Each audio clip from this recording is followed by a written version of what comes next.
Cricket ಜಗತ್ತಿನ interesting ಸುದ್ದಿಗಳನ್ನು quick ಆಗಿ ಹೇಳ್ತೇನೆ ಕ್ರಿಕೆಟ್ ರೌಂಡಪ್ನಲ್ಲಿ. ನಾನು ಶಾಂತ. ನೀವು ಸುದ್ದಿಯಾನದ ಸಬ್ಸ್ಕ್ರೈಬರ್ ಆಗೋದಕ್ಕೆ ಮರಿಬೇಡಿ. ಭಾರತ ಮತ್ತು ಸೌತ್ ಆಫ್ರಿಕಾ ಏಕದಿನ ಸರಣಿ ಮುಗಿದ ಬೆನ್ನಲ್ಲೇ ಕಿಂಗ್ ವಿರಾಟ್ ಕೊಹ್ಲಿ ಸಿಂಹಾಚಲಂನಲ್ಲಿರುವಂತಹ ಶ್ರೀ ವರಾಹಲಕ್ಷ್ಮೀ ನರಸಿಂಹಸ್ವಾಮಿ ದೇವಸ್ಥಾನಕ್ಕೆ ಭೇಟಿ ನೀಡಿ ವಿಶೇಷ ಪ್ರಾರ್ಥನೆ ಸಲ್ಲಿಸಿದ್ದಾರೆ. ಈ ವೇಳೆ ಕೊಹ್ಲಿ ಕಪ್ಪ ಸ್ತಂಭವನ್ನು ಅಪ್ಪಿಕೊಂಡು ಪ್ರಧಾನ ದೇವರ ದರ್ಶನ ಪಡೆದು ವಿಶೇಷ ಪ್ರಾರ್ಥನೆ ಸಲ್ಲಿಸಿದರು. ಈ ವೇಳೆ ಕೊಹ್ಲಿ ಭಾವುಕರಾಗಿದ್ದು ಕಂಡುಬಂದಿದೆ. ಇವರಿಗೆ ಭಾರತ ತಂಡದ all-rounder Washington Sundar, fielding coach T Dilip ಸಹ ಸಾಥ್ ನೀಡಿದರು. ಅಂತಾರಾಷ್ಟ್ರೀಯ ಕ್ರಿಕೆಟ್ನಲ್ಲಿ 84 ಶತಕ ಸಿಡಿಸಿರುವ ವಿರಾಟ್ ಕೊಹ್ಲಿ ಅವರು 100 ಶತಕಗಳನ್ನು ಬಾರಿಸ್ತಾರೆ ಅಂತ ಸುನಿಲ್ ಗವಾಸ್ಕರ್ ವಿಶ್ವಾಸ ವ್ಯಕ್ತಪಡಿಸಿದ್ದಾರೆ. ಕೊಹ್ಲಿಗೆ 100 ಶತಕ ಬಾರಿಸೋಕೆ ಇನ್ನೂ 16 ಶತಕಗಳು ಬೇಕಾಗುತ್ತವೆ. ಅವರು ಬ್ಯಾಟಿಂಗ್ ಮಾಡ್ತಾ ಇರುವಂತಹ ರೀತಿಯನ್ನು ನೋಡಿದರೆ ಇದು ಸಾಧ್ಯ.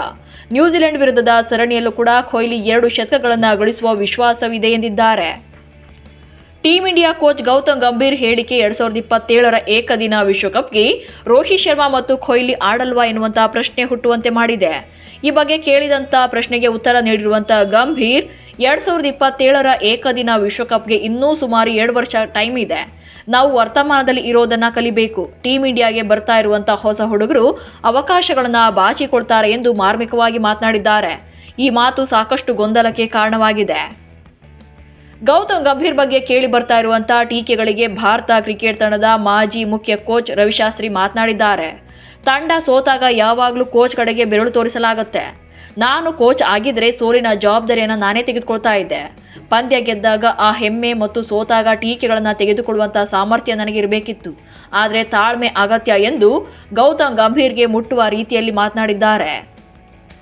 ದಕ್ಷಿಣ ಆಫ್ರಿಕಾ ವಿರುದ್ಧದ 5 ಪಂದ್ಯಗಳ T20 ಸರಣಿಯಿಂದ ಭಾರತ ತಂಡದಿಂದ ವಾಷಿಂಗ್ಟನ್ ಸುಂದರ್ ಹೊರಬೀಳುವಂತಹ ಸಾಧ್ಯತೆ ಇದೆ.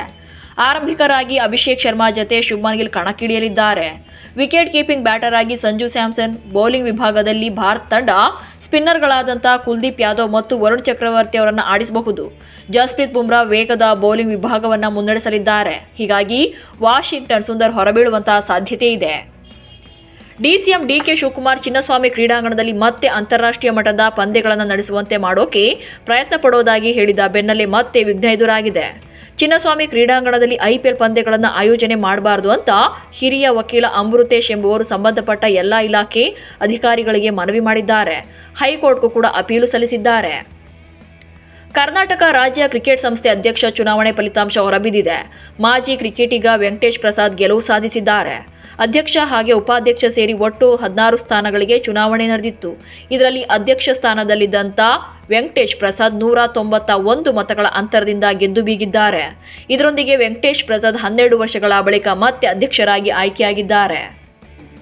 ಭಾರತೀಯ ಮಹಿಳಾ ಕ್ರಿಕೆಟ್ ತಂಡದ ಉಪನಾಯಕಿ ಸ್ಮೃತಿ ಮಂದಾನ ತಮ್ಮ ಮದುವೆ ನಿಂತಿದ್ದರ ಬಗ್ಗೆ ಕೇಳಿ ಬಂದಿದ್ದಂಥ ಊಹಾಪೋಹಗಳ ಬಗ್ಗೆ ಕೊನೆಗೂ ಮೌನ ಮುರಿದಿದ್ದಾರೆ. ಪಲಾಶ್ ಮುಚ್ಚರ್ ಜೊತೆಗಿನ ಮದುವೆಯನ್ನು ಕ್ಯಾನ್ಸಲ್ ಮಾಡಲಾಗಿದ್ದು ಈ ವಿಚಾರವನ್ನು ಇಲ್ಲಿಗೆ ನಿಲ್ಲಿಸೋಕೆ ನಾನು ಬಯಸ್ತೇನೆ ಎಂದಿದ್ದಾರೆ. ಕೆಲವರು ಸ್ಮೃತಿ ICC ವಿಶ್ವಕಪ್ ಗೆದ್ದಿದ್ದಕ್ಕೆ ಸ್ಟಾರ್ಡಮ್ ಜಾಸ್ತಿಯಾಗಿ ಅವರೇ ಮದುವೆ ನಿಲ್ಲಿಸಿದ್ದಾರೆ ಅಂದರೆ, ಇನ್ನೂ ಕೆಲವರು ಪಲಾಶ್ ಫ್ಲರ್ಟ್ನಿಂದ ಮದುವೆ ಮುರಿದು ಬಿದ್ದಿದೆ ಅಂತಿದ್ದಾರೆ. ಬಟ್ ಇಬ್ಬರ ಈಗೋ ಬಗ್ಗೆ ಜಾಸ್ತಿ ಚರ್ಚೆ ಆಗ್ತಾ ಇದೆ. ಭಾರತದ ಸ್ಟಾರ್ ಬ್ಯಾಟ್ಸ್ಮನ್ ಅಭಿಷೇಕ್ ಶರ್ಮಾ ಇತಿಹಾಸದಲ್ಲಿ ತಮ್ಮ ಹೆಸರನ್ನು ಬರೆದಿದ್ದಾರೆ. ಈ ವರ್ಷದಲ್ಲಿ 100 ಸಿಕ್ಸರ್ಗಳನ್ನು ಗಳಿಸಿದ ಮೊದಲ ಭಾರತೀಯ ಆಟಗಾರ ಎನಿಸಿಕೊಂಡಿದ್ದಾರೆ. ಈ ವರ್ಷ ಅಭಿಷೇಕ್ ಶರ್ಮಾ T20 ಮಾದರಿಯಲ್ಲಿ 36 ಇನ್ನಿಂಗ್ಸ್ಗಳಿಂದ 101 ಸಿಕ್ಸರ್ಗಳನ್ನು ಬಾರಿಸಿದ್ದಾರೆ. 42.82ರ ಸರಾಸರಿ ಹಾಗೆ 200+ ಅದ್ಭುತ ಸ್ಟ್ರೈಕ್ ರೇಟ್ನೊಂದಿಗೆ ಬ್ಯಾಟ್ ಬೀಸಿದ್ದಾರೆ.